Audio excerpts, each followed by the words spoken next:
In a week where cricket's future looked both electrifying and uncertain, one battle gripped fans with every fallen wicket while another revealed a slow drift away from national colours.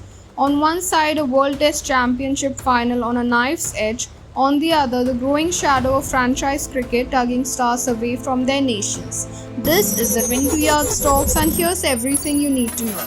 Day 2 of the World Test Championship final at Lord's saw chaos, brilliance, and collapse all in a single day. Australia, after posting 212 in the first innings, found their leader rise when it mattered. Pat Cummins tore through South Africa's batting lineup with an extraordinary 6 for 28, taking his career tally beyond 300 Test wickets. South Africa crumbled to just 138, handing the Aussies a handy 74-run lead. But the Proteas weren't done. With the ball reversing and pressure building, Ngidi, Rabada, Jansen and Mulder hit back, reducing Australia to 73 for 7 in their second innings. Only Alex Carey's gritted 43 and his partnership with Mitchell Starc gave Australia some breathing room. Finishing day 2 at 144 for 8 with an overall lead of 218 runs, with 28 wickets falling in 2 days, the match heads into day 3 finally balanced. If Australia stretched their lead, the final could slip away from South Africa. But one more inspired bowling spell and we could be in for a legendary turnaround.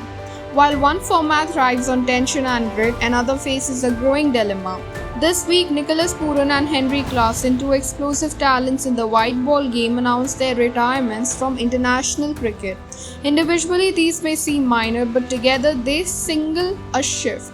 Both players have opted to focus entirely on T20 leagues. The reason? Financial stability, global spotlight, and lighter pressure. And while that's fair from a personal standpoint, it's tough news for international cricket.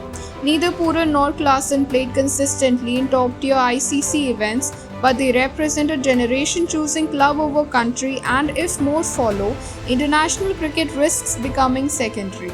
The emotion, the rivalry, the national pride, everything that gives the game meaning starts to fade when the best players are missing from big games.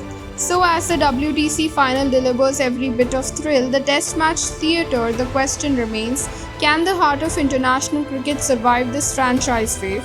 Will the next generation still dream of World Cups and National Cups, or just contract leagues? We'll be watching and we'll keep asking tough questions. This is the 22 Yards Talks. Stay with the game.